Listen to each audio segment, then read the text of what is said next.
Doctor صاحبہ ایک بات یہ بھی مشاہدے میں آتی ہے کہ آج کل کی نوجوان نسل جو ہے وہ جذباتی طور پر ایموشنلی طور پر اتنی زیادہ ڈیمیج ہو چکی ہے نا، وہ اپنی بات کرنا دوسروں سے تو پسند کرتے ہیں، باہر فرینڈ سے کر لی، کسی سے بھی کر لی، لیکن اپنے پیرنٹس سے نہیں کرتے ہیں۔ تو اس چیز میں جو ہے وہ کس طرح اپنے پیرنٹس سے بات کی جائے کہ پیرنٹس ان کی بات سنیں بھی پازیٹیو وے سے، تو اس چیز کو کس طریقے سے ٹھیک کیا جا سکتا ہے؟ اچھا، میں ہمیشہ سے سمجھتی تھی کہ میں اپنے بچوں کے ساتھ بہت فرینڈلی ہوں اور میں نے اپنے بچوں کو بہت سپیس دی ہے اور میں اپنے بچوں کی ہر بات سنتی ہوں، لیکن میری بھی زندگی میں کئی ایسے مقامات آئے ہیں جہاں پہ میرے بچے نے نا مجھے سوچنے پہ مجبور کیا ہے کہ اس نے مجھے بات نہیں بتائی، کہیں باہر سے پتہ چلی، یا یہ کہ جب کوئی مسئلہ آیا، نقصان ہوا، پھر پتہ چلا مجھے۔ ٹھیک ہے، یہ نہیں کہ ہر بات، لیکن میں نے اسے اندازہ لگایا کہ ہر ایج گروپ میں بچے کچھ نہ کچھ باتیں والدین سے چھپاتے ہیں، اینڈ دیٹس اوکے۔ ہمیں تب پتہ چلتا ہے یا تو اس کا نقصان ہو تو کوئی بات نہیں، اس کو لرننگ ایکسپیرینس لے لیں۔ اسی طرح سے ہمیں کسی بھی والدین کے بارے میں جب بھی لگے کہ اچھا جی بچے نے ان کو نہیں بتایا، تو یہ نہ سوچیں کہ ان کا ریلیشن شپ اچھا نہیں ہے،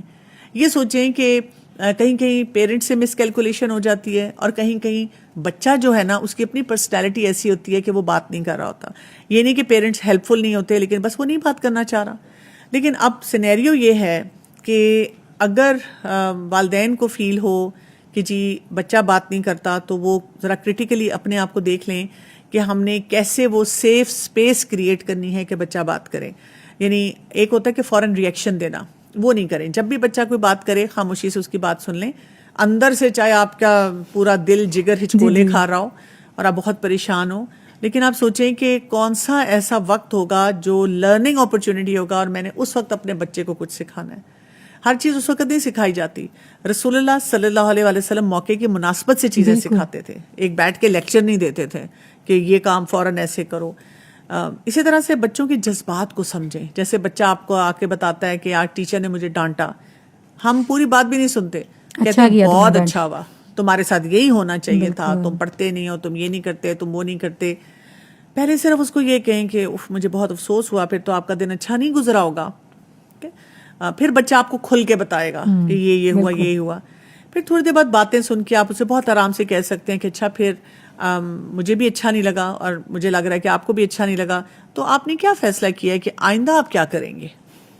آپ اس چیز کو ٹھیک کیسے کر سکتے ہیں کہ مجھے نہیں اچھا لگے گا کہ آپ کو آئندہ ڈانٹ پڑے یا ایسے ہو۔ بچہ آپ کو خود سلوشن دے دیتا ہے کہ میں آئندہ یہ بھی کروں گا، ہوم ورک ٹائم پہ کروں گا، چیزوں کو سمیٹوں گا۔ اور اگر بچہ کہتا ہے کہ ماما میں تو سب کام اپنی طرف سے ٹھیک کرتا ہوں لیکن ٹیچر ہی ایسے ہیں، تو پھر آپ اسے بتاتے ہیں کہ بیٹا دنیا میں ہمیں اسی طرح کے لوگ ملتے ہیں، کوئی سخت طبیعت، کوئی نرم طبیعت، تو ہمیں یہ بھی طریقہ سیکھنا ہے کہ جو سخت طبیعت لوگ ہیں ان سے کیسے ڈیل کیا جاتا ہے۔ یعنی ہر ایک کو اگر ہم لرننگ اپرچونٹی بنا دیں تو وہ بہتر ہو جاتا ہے۔ اسی طرح جو نوجوان نسل ہے اس کو میں یہی کہنا چاہوں گی کہ اپنے والدین کو ٹرین کریں۔ یعنی آپ اگر اپنے آپ کو اتنا سمارٹ سمجھتے ہیں کہ ہم وہ جنریشن ہیں جو کہ سوشل میڈیا، اے آئی، ان سب باتوں کو سمجھتے ہیں، اور پھر آپ اپنے آپ کو مطلب اتنا ویل کنیکٹڈ دنیا سے سمجھ رہے ہیں، اور اگر آپ کو لگتا ہے کہ آپ کے والدین آپ کی بات نہیں سمجھ رہے، تو آپ سمارٹ طریقے سیکھیں نا، چیٹ جی پی ٹی پہ جائیں اور لکھیں کہ میں نے اپنے اماں ابا کو جن کی یہ پرسنالٹی ہے یہ بات سکھانی ہے یا سمجھانی ہے، کیسے کروں؟ ادب، احترام، ریلیشن شپ بلڈنگ کے ساتھ۔ تو اگر آپ اپنی عقل نہیں استعمال کر رہے تو آپ دیکھیں آرٹیفیشل انٹیلیجنس آپ کو ایک صحیح چیز سکھا دے گی کہ اس طرح بات کریں، یہ ڈائلاگ بولیں۔ تو ریلیشن شپس ان میں انویسٹ کرنا پڑتا ہے، اگر انویسٹ کرتے ہیں تو وہ ریلیشن شپ اچھے ہوتے ہیں۔